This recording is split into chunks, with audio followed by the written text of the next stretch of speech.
الرحیم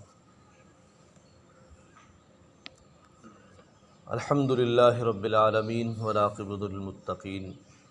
والصلاة والسلام علی رسولہ الکریم وعلی آلہ واصحابہ واتباعہ ومن تبعہم ومن اتبعہم اجمعین الی یوم الدین۔ اعوذ باللہ من الشیطان الرجیم، بسم اللہ الرحمن الرحیم۔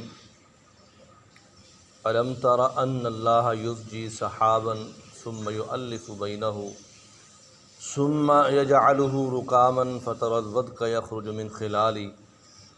وینزل من السماء من جبال فیہا من برد فیصیب به من یشاء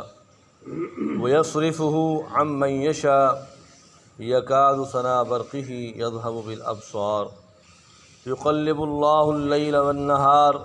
ان فی ذلک لعبرۃ لأولی الابصار۔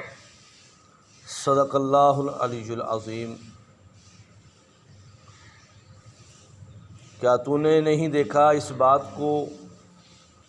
کہ بے شک اللہ تعالیٰ بادلوں کو کھڑا کرتا ہے، پھر ان کے درمیان تہ لگا دیتا ہے، پھر وہ آپس میں ملتے ہیں تو بس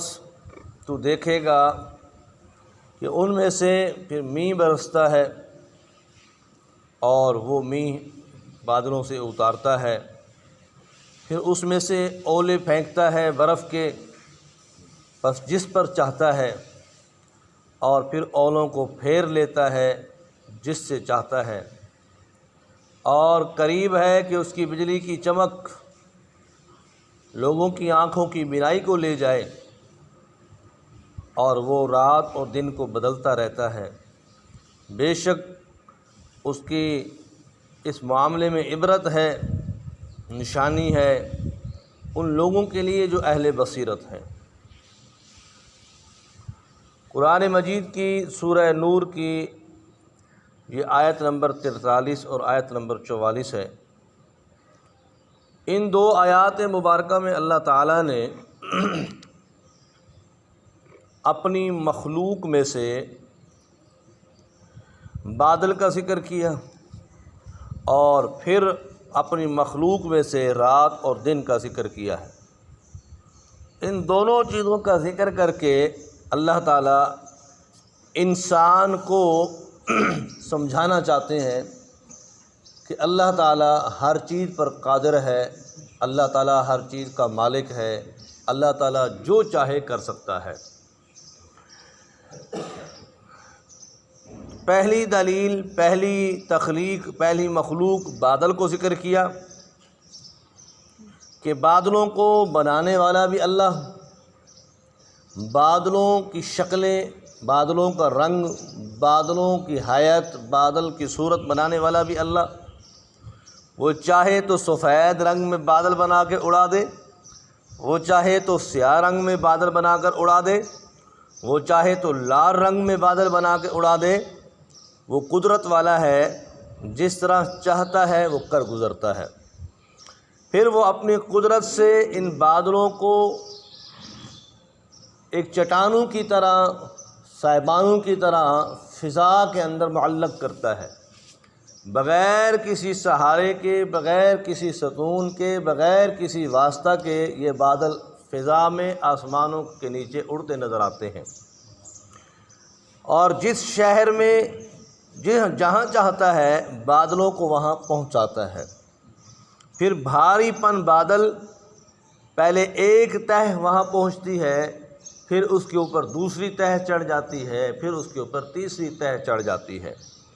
پھر بادلوں کی تہوں کو آپس میں ایک دوسرے کے اوپر ملا کر انہیں مساوی کر دیتا ہے، برابر کر دیتا ہے۔ پھر فرمایا ثم یؤلف بینہ ثم یجعلہ رکاما، پھر ان کے اندر جو ہے بجلی کو چمکاتا ہے۔ یکاد سنا برق، بجلی چمکتی ہے، بجلی ایسی چمکتی ہے کہ انسان کی آنکھیں چندھیا جاتی ہیں، کہ انسان آنکھ بھر کے اس بجلی کو نہیں دیکھ سکتا۔ پھر ان بادلوں میں سے چیخ نکلتی ہے، رعد نکلتی ہے ایسی کہ انسان کے سینے اور دل جو ہے وہ ہلنے اور پھڑکنے لگتے ہیں۔ انسان خوف زدہ ہو جاتا ہے ان بادلوں کی آوازوں کو سن کے، جب بادل آپس میں گرجتے ہیں، ٹکراتے ہیں اور ان میں سے آواز نکالتا ہے اور ان میں سے بجلی چمکتی ہے اور وہ بجلی مختلف رنگوں میں نظر آنا شروع ہوتی ہے۔ کبھی دائیں طرف بجلی گرتے نظر آتی ہے، کبھی بائیں طرف بجلی گرتے نظر آتی ہے، کبھی وہ زمین پر گرا بھی دیتا ہے اور کبھی گراتا نہیں ہے۔ تو فرمایا یخرج من خلالہ، پھر انہی بادلوں کے اندر سے پانی نچوڑتا ہے اور پھر اس پانی کو من السماء من جبال فیہا من برد، زمین پر اتارتا ہے۔ اور پھر پانی اتارنے کا بھی ایک منظم طریقہ ہے، یہ نہیں کہ جس طرح چاہے پانی ان بادلوں سے زمین پر آ جائے، بلکہ ایک منظم طریقہ ہے کہ پہلے چھوٹی چھوٹے بوندیں زمین پر اترتی ہیں تاکہ لوگ آگاہ ہو جائیں کہ بارش آنے والی ہے۔ چھوٹی چھوٹی بوندیں، چھوٹے چھوٹے قطرے کہیں کہیں گراتا ہے، لوگوں کو آگاہ کر دیتا ہے، اپنی مخلوق کو آگاہ کر دیتا ہے کہ سنبھل جاؤ، اپنے آپ کو سنبھال لو، اپنے سامان کو سنبھال لو کہ بارش آنے والی ہے۔ پھر رفتہ رفتہ تھوڑی تھوڑی آہستہ آہستہ کہیں کہیں سے بارش شروع کرتا ہے، اور پھر جب یہ تھوڑی تھوڑی بارش شروع ہوتی ہے تو پھر وہ بجلی کو چمکاتا ہے، اس کے اندر سے آواز نکالتا ہے تاکہ تم اپنے معاملات کو سمیٹو، جلدی کرو کہ قدرت کی طرف سے پانی آنے والا ہے۔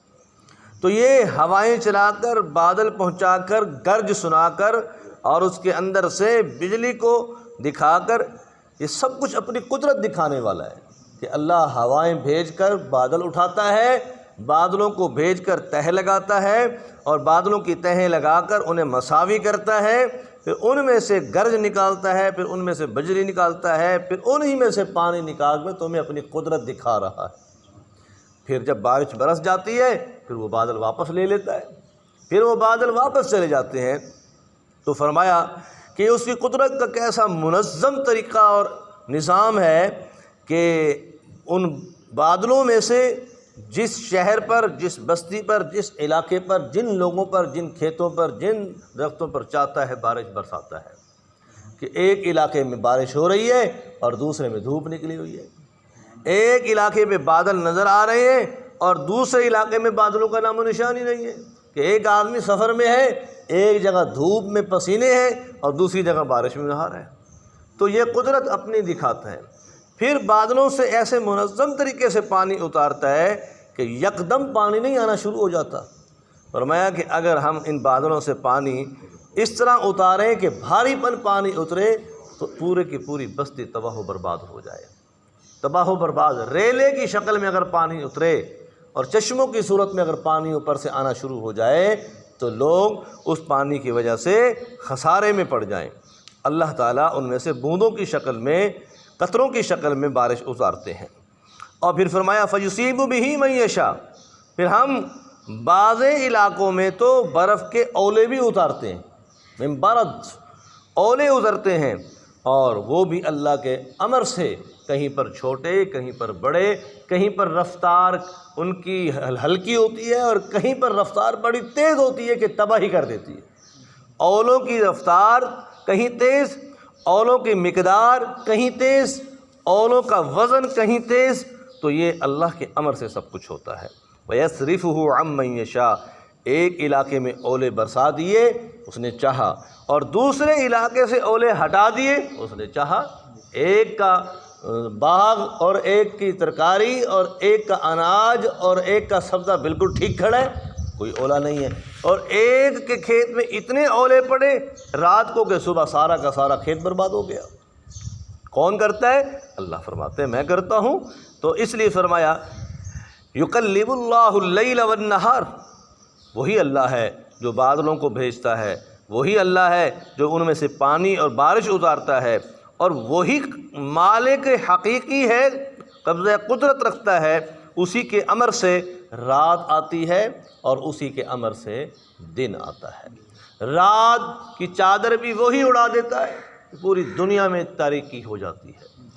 پورے ملک میں رات کی گھٹا آ جاتی ہے، سیاہی پھیل جاتی ہے، اور پھر اس رات کے اندر سے سویرا پیدا کرتا ہے کہ رات کے اندھیرا ختم ہو جاتا ہے اور روشنی پھوٹتی ہے اور ہر طرف سے روشنی ہونا شروع ہو جاتی ہے۔ یقلب اللہ اللیل والنہار۔ دوسری جگہ اللہ اسی آیت کے مضمون کو بڑھاتے ہوئے انسان کو مخاطب کر کے یوں فرماتے ہیں، قل ارأیتم ان جعل اللہ علیکم اللیل سرمدا الی یوم القیامہ االہ مع اللہ۔ اے لوگو، اے نبی ذرا ان سے پوچھئے، اگر اللہ تعالیٰ قیامت تک رات لے آئے، دن کا نظام ختم کر دے، االہ مع اللہ، کوئی اور مالک ہے، کوئی اللہ ہے، کوئی اور خالق ہے، کسی کے قبضہ قدرت میں یہ معاملہ ہے کہ وہ تمہیں دن نکال کر دکھائے؟ قل ارأیتم ان جعل اللہ علیکم النہار سرمدا الی یوم القیامہ، اور اگر اللہ قیامت تک دن بنا دے، رات کا نظام ہی ختم کر دے، رات ہو ہی نہ، االہ مع اللہ، ان سے پوچھو کیا کوئی خدا اور ہے جو تمہارے لیے دن نکالے، تمہارے لیے رات نکالے؟ فأنا تؤفکون، پھر ان سے پوچھو کہاں بہکتے پھرتے ہو؟ یعنی اللہ کو چھوڑ کر بتوں کی پوجا، اللہ کو چھوڑ کر غیروں کی پوجا، پھر کہاں بہک گئے کہ اس مالک حقیقی کو چھوڑ کر اور اس پر ایمان لانے کو چھوڑ کر جو اپنی قدرت کی نشانیاں تمہیں دکھا رہا ہے، تمہیں اپنے نظام کو سمجھا رہا ہے کہ رات لانے والا اللہ، پھر رات کو ختم کر کے دن نکالنے والا اللہ، پھر دن کو ختم کر کے پھر رات لے آنے والا اللہ۔ ان فی ذلک لعبرہ، اس میں عبرتیں ہیں، مطلب نصیحتیں ہیں، نشانیاں ہیں، تنبیہات ہیں، تمہارے لیے غور و فکر کی باتیں ہیں، لأولی الابصار۔ اب ان سے سمجھے گا وہی جس کے دل میں ہدایت ہے،